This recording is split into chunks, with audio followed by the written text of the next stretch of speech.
안녕하세요. 배터리 트렌드를 읽어주는 남자 베트남입니다. 오늘은 2023년 6월 9일 금요일 저녁이고요. 제가 거진 한 달 만에 영상을 올려드리는 것 같습니다. 5월이 너무 바쁘기도 했고 가정의 달이지만 회사 일은 엄청나게 바빴습니다. 뭐 시험도 봤어야 됐고 보고도 여러 차례 있었고 개인적인 사정도 있고 그래가지고 영상을 많이 못 올려드린 것 같아요. 죄송합니다. 이번에는 오랜만에 찾아왔는데 엠프리우스라고 하는 예전에 한번 기업 탐방을 했던 적이 있어요. 그 기업 탐방을 했던 업체에 이제 2차 탐방을 좀 해볼 생각인데 여기 차세대 전지에는 없었던 전지 중에 하나죠. 그 음극의 이제 퓨어 실리콘을 사용하는 형태의 전지인데 한 두 달 전쯤인가요? 한 3월쯤에 아, 세 달 전이군요. 3월쯤에 이제 엠퓨리우스가 500와트 퍼 킬로그램짜리 배터리를 만들었다라는 기사가 한번 나왔었고, 그것 때문에 이제 회사에서도 좀 여러 가지 조사를 했었던 것 같습니다. 이제 500와트 퍼 킬로그램이라는 좀 상징성이 있는 것 같아요. 500와트 퍼 킬로그램을 얘기하는 애들은 이제 사실 리튬황 전지 쪽, 그러니까 양극 음극 모두 다 가벼워진 형태 아니고서는 좀 얘기하기가 어려운 부분인데, 이게 제가 이제 차세대 전지라고 생각했던 그 리튬 기반의 차세대 전지가 아니라 얘는 실리콘 기반의 차세대 전지라고 할 수 있는데, 사실 그쪽은 이제 어드밴스드 리튬 아이온 배터리라고 생각을 했는데, 이게 수치적으로는 차세대 전지를 거의 씹어먹는 수준의 뭐 비등한 수준의 수치를 얘기를 하고 있고, 실제 그렇게 보도를 했었던 거죠. 기존에 알려진 거는 그래도 뭐 에너지 밀도가 한 400 또는 이제 한 450와트 퍼 킬로그램 정도로 알고 있었고, 이제 무게당을 얘기하는 데는 많이 없죠. 그 차세대 쪽에 특히 자동차 전지에 적용하려고 하는 전지 같은 경우에는 부피당 에너지 밀도, 즉 에너지 덴시티를 많이 얘기를 합니다. 여기 이제 와트 퍼 킬로그램 이제 스페시픽 에너지, 이제 비에너지로 좀 얘기를 하는데, 뭐 제가 뭐 상징적인 에너지 덴시티는 뭐 1000 정도라고 말씀을 드렸지 않습니까? 1리터에 한 1kWh 시 정도, 킬로와트 시 정도 들어간다라고 하면은 대단하네. 근데 차세대 전지는 이거보다 좀 더 높을 수 있어. 1000 이상이면은 좋은 거야라고 했는데, 얘네들이 뭐 500와트 퍼 킬로그램에 뭐 1300, 1400와트 퍼 리터를 얘기를 해서, 이거는 무게당으로도 이제 리튬황과 비등한 수준, 부피당으로 보면 이제 리튬황 전지의 거의 한 배 수준 될 거고요. 부피당으로 보더라도 뭐 리튬 이온 전지의 거의 뭐 한 1.8배, 거의 2배 되는 수준이고, 차세대 전지 쪽에서도 한 20, 30%는 높다. 1000이라고 말씀드렸는데 얘는 한 1300, 1400을 얘기하니까 상당히 높은 편이다 라고 얘기할 수 있을 것 같습니다. 근데 아직 보질 못했어요. 그러니까 정확히 말씀드리면 이제 브로셔에 이 500와트짜리가 해서 얘네들의 셀 스페시피케이션, 뭐 사이즈가 어떻게 되고, 얘네들이 사용해야 되는 범위는 어떻게 되고, 용량이 어떻게 되고, 에너지가 어떻게 되고, 노미널 공칭 전압이 어떻게 되고, 이런 것들을 명확하게 기재한 이제 브로셔를 아직 확인하지 못했기 때문에, 네, 아직은 뭐 연구 개발 단계지만 뭐 설계는 가능하다, 한번 만들어봤다, 이 정도 수준이 아닐까라고 추측은 하고 있습니다. 그럼에도 불구하고 이제 그런 것들을 점차 상용화, 그 생산할 수 있는 쪽으로 접근한다 그러면은, 네, 뭐 길면 5년, 짧으면 뭐 2, 3년 이내에 선보일 수도 있을 가능성이 꽤 높다라고 말씀드릴 수 있을 것 같아요.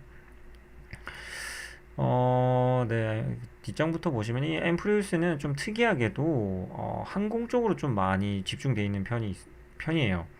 그 항공 쪽에서도 이제 고에너지가 필요하고 고출력이 필요하고 아니면은 좀 밸런스된 이런 것들이 필요할 텐데, 이것들을 본인들의 이제 셀을 타겟팅해서 개발을 한 것 같아요.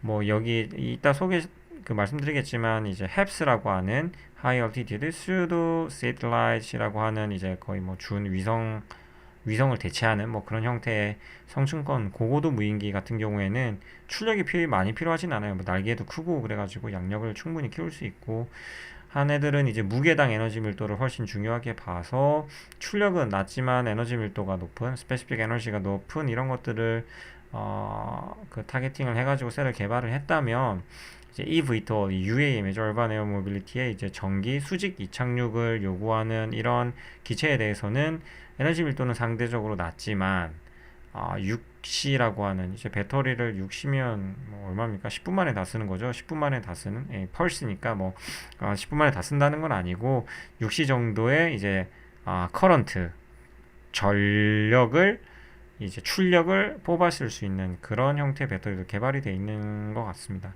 뭐 드론도 뭐 꽤 고출력 밸런스라고 얘기하기 좀 애매하고 고출력이 가까운데 이제 얘는 배터리를 뭐 수십 분 이내 10수분 20분 이내에 거의 다 쓰는 형태니까 그래도 꽤나 고출력이다라고 볼 수 있을 것 같은데 아무튼 이런 쪽은 결국에 보면은 다 날아다니는 애들이잖아요. 에비에이션 쪽에 좀 타겟팅 돼 있는 것 같다 라고 본다면 그러면 왜 자동차 전지에는 안 쓰는 거지? 왜냐하면 자동차 전지가 가장 배터리를 많이 쓸 수 있고 시장의 캐파가 큰 곳인데 여기에 넣어야지만 돈을 많이 벌 수 있을 것 같다라는 게 당연히 돈을 벌려고 하는 뭐 기업가든 네 그런 사람들의 생각일 텐데 몇 가지 제약은 있는 것 같아요. 제가 이전에도 보여드렸지만 얘네들이 약간의 특이한 점을 가지고 있어서 그런 게 아닐까? 여기 지금 여기 보이는 그림이 얘네들의 실리콘 음극입니다. 음극 활물질이 여기 있는 이제 얘네들은 나노 와이어라고 표현을 하는데 실리콘 나노 와이어 제가 보기엔 그냥 뭐 솜사탕 마이크 모양 또는 이제 야구 빠따 모양 뭐 이런 형태인 것 같은데 아무튼 이렇게 되는 것들을 좀 특수한 장비를 사용해요. 이제 뭐 CV라고 하는 이제 케미컬 베이퍼 디파지션이라는 걸 이용해 가지고 하는데 제가 보기엔 대면적은 좀 쉽지는 않은 것 같아요. 뭐 수율이나 이런 것들도 고려해야 될 것 같고 대면적이라고 한다면 뭐 어느 정도라고 해야 될까요? 컴퓨터 그러니까 면적이 모니터만한 사이즈 또는 이제 뭐 길이가 뭐 한 수십 센치 정도 되는 뭐 다리 한 짝만한 정도로 크게 만들 수 있을까?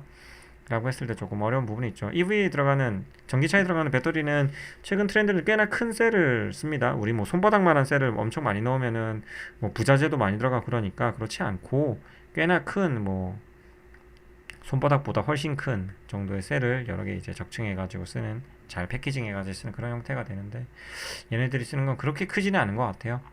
그래서 이제 뭐 사이즈를 크게 해서 자동차 전지에 넣는 이런 것들은 조금 제한적이지 않나 라고 생각이 들고 이게 지금 2023년 1월달 자료인데 그때도 일단 대표적인 에너지 스페시픽 에너지는 450이라고 보는 게 맞을 것 같아요. 아직 500은 아직 우리 손에 눈에 보이지 않는다. 이때 그 부피당 에너지 밀도도 에너지 덴시티도 한 1150 정도다. 수준이 현재 구현 가능한 것 같다. 라고 하는데 이것들도 지금 꽤나 많이 올라온 거예요. 왜냐하면 제가 이따가 말씀드리려고 했는데 미리 말씀드리자면 2020년 그러니까 2019년 말인가요? 20년 쯤에 이제 한국 항공우주연구원 항우연에서 그 EAV3라고 하는 이제 성층권 고고도 무인기를 날리는데 앰프리우스 셀을 사용을 했거든요. 근데 이때 사용할 리튬 이온 배터리지만 이제 양음극을 실리콘을 사용한 이제 퓨어 실리콘 전지는 무게당 에너지 밀도가 390이었어요. 그러니까 400 정도 됐던 것 같아요. 근데 이건 좀 확인이 필요한데, 이거 배터리 셀에, 그러니까 배터리 셀 하나가 390Wh/kg이었는지, 또는 이제 배터리 팩이 390이었는지는 조금 확인이 필요할 것 같아요. 제 생각에는. 왜냐면은, 그, 앰프리우스의, 그 뭐라 그러죠? 브로셔에 390짜리는 제가 본 기억이 없거든요. 그 공개된 자료에 의하면. 450을 대표적으로 얘기하니까 390이 아마 팩이다 그러면 조금 다른 얘기일 수도 있습니다. 어찌되었든 앰프리우스의 이 고에너지 밀도 셀을 사용을 했었고 얘네들이 현재도 이제 사용이 되고 있다. 타겟팅을 제대로 잡았다. 특히 이제 헵스 쪽이라고 하는 쪽은 좀 잡은 것 같다라고 말씀을 드릴 수 있을 것 같아요. 그래서 아까 헵스 그랬는데 여긴 또 헤일이라고 표현되어 있잖아요. 그 여기서 얘기하는 건 이제 High Altitude Long Endurance UAV 인데 그 뭐죠? 네, 저는 헵스라고 표현을 합니다. High Altitude Pseudo Satellite이라고 표현할 수도 있지만 이제 준 위성행이다라고 표현할 수도 있겠지만 이 날아다니는 기체에다가 뭐 성층권이니까 대기 위에 있으니까 뭐 대기 아래를 좀 측정하는 관찰하는 용도라 그러면은 뭐 대기 관찰용 미션을 수행하는 뭐 성층권 고도 무기가 될 수도 있고 뭐 통신 장비가 들어있으면은 뭐 기지국을 대체할 수도 있을 것이고요. 고성능 카메라가 달려 있으면은 이제 관찰용, 이제 뭐 감시용 뭐 이런 형태로도 사용할 수 있으니까 뭐 여러 가지 형태로 사용할 수 있는 플랫폼 스테이션이다라고 해서 햅스라고 표현을 하기도 하는 것 같습니다.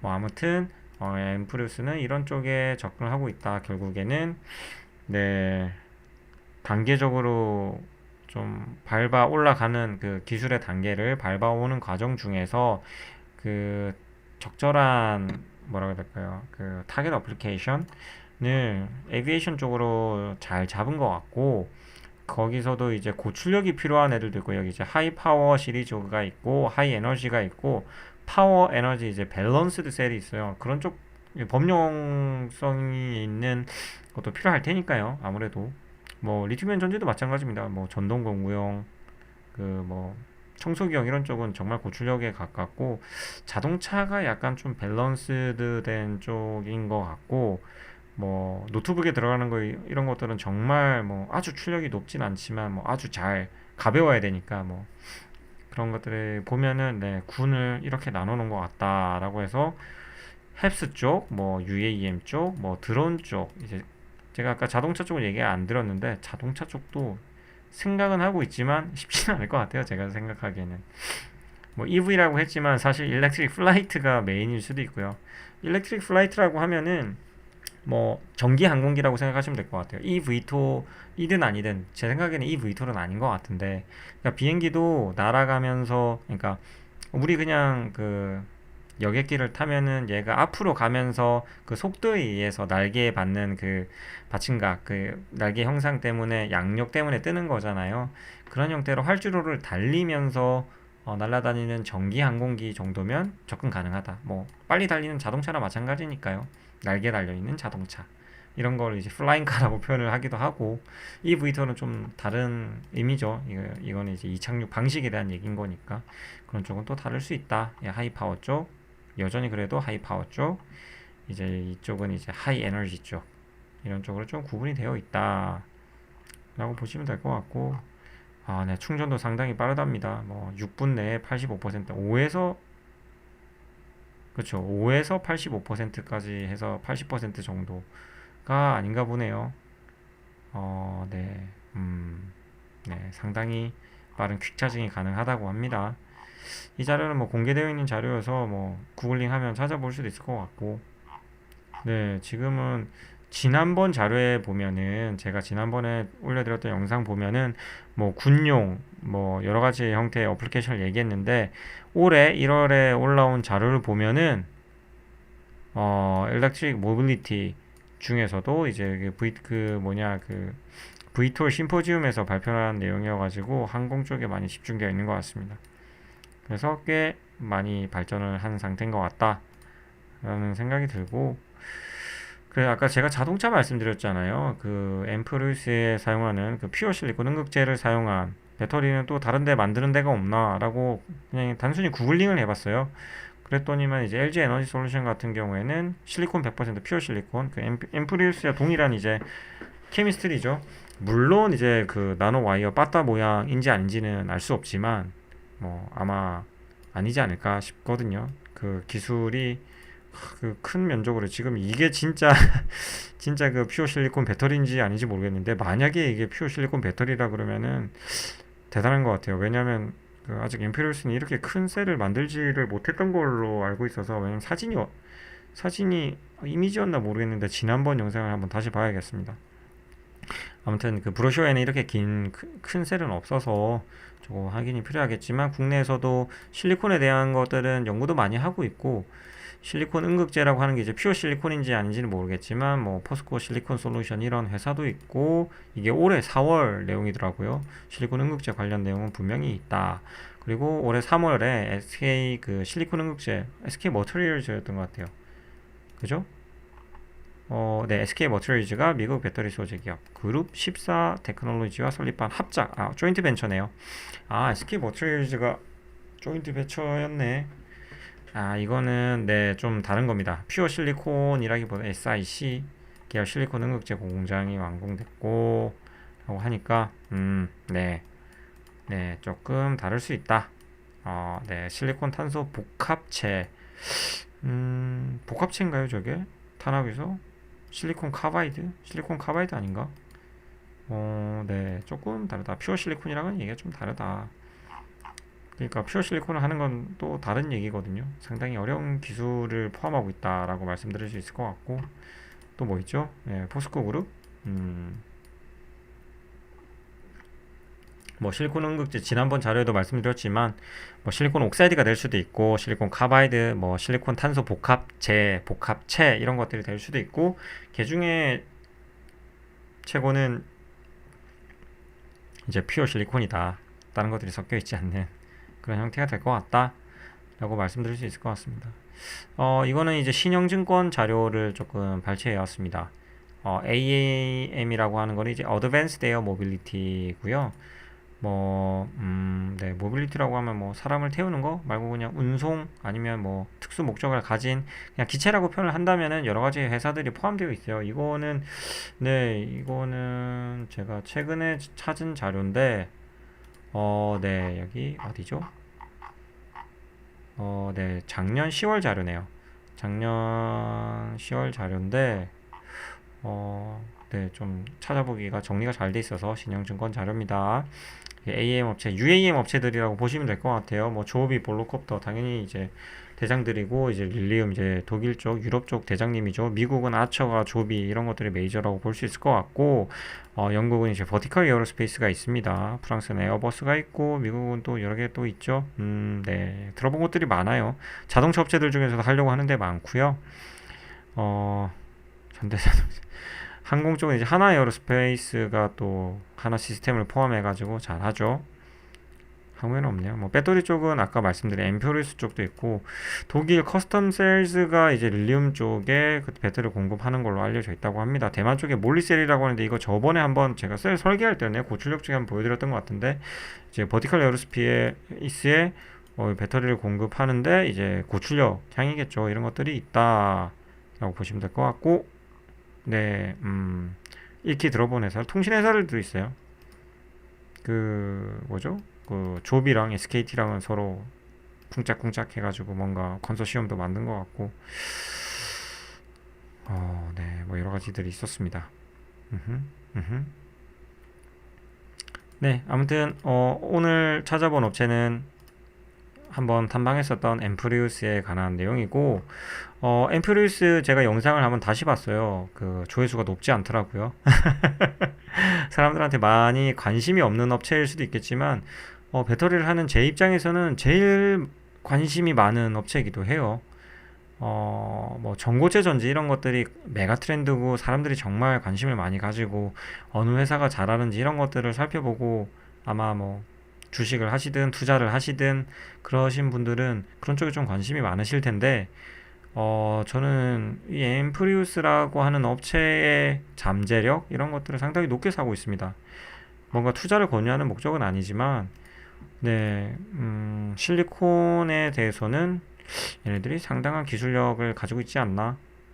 단순 스타트업이었으면 금방 망했을 것 같은데 그러진 않은 것 같아요.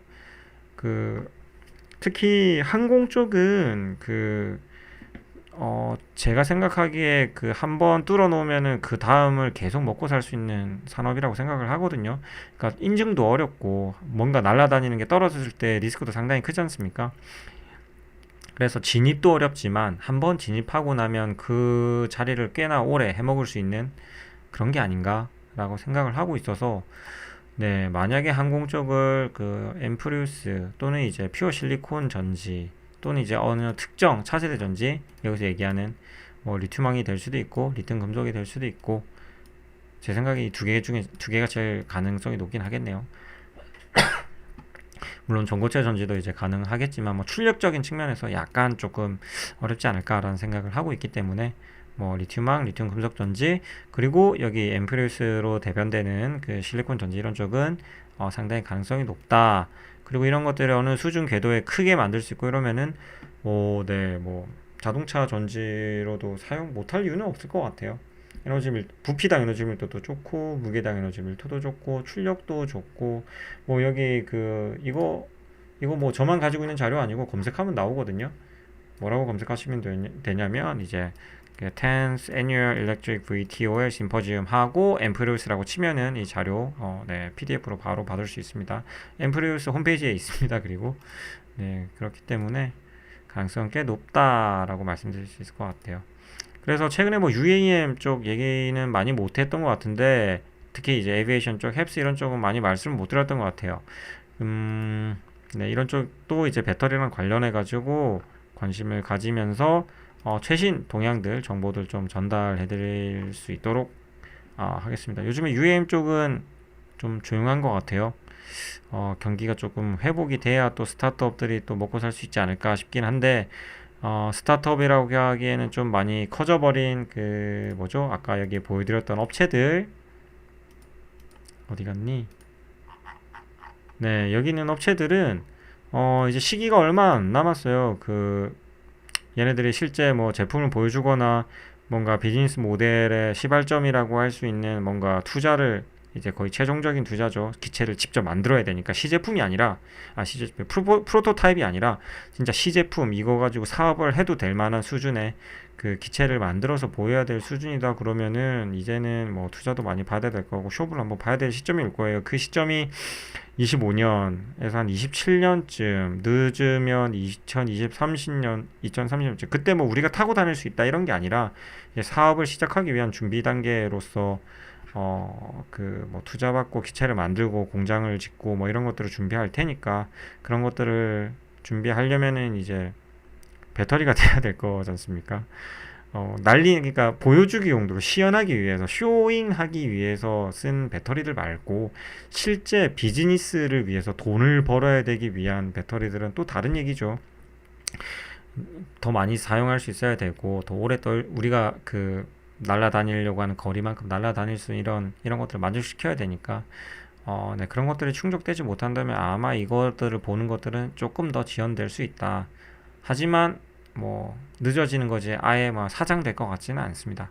이건 저 개인적인 생각이지만 네, 그렇게 될 거라고 반드시 생각합니다. 될 거라고 생각을 하고 있기 때문에 UAM 쪽도 이제 소식 나오면은 한 번씩 전달 드릴 수 있도록 하겠습니다. 6월도 바쁠 것 같고 7월도 바쁠 것 같네요. 바쁜 와중에서도 짬을 내서 정보 많이 수집해가지고 축약된 형태로 전달 드릴 수 있도록 하겠습니다. 남은 주말 잘 보내시고 오늘은 앰프리우스 2차 탐방으로 마무리 짓도록 하겠습니다. 그럼 이상으로 배터리 트렌드를 읽어주는 남자 베트남이었습니다. 들어가세요.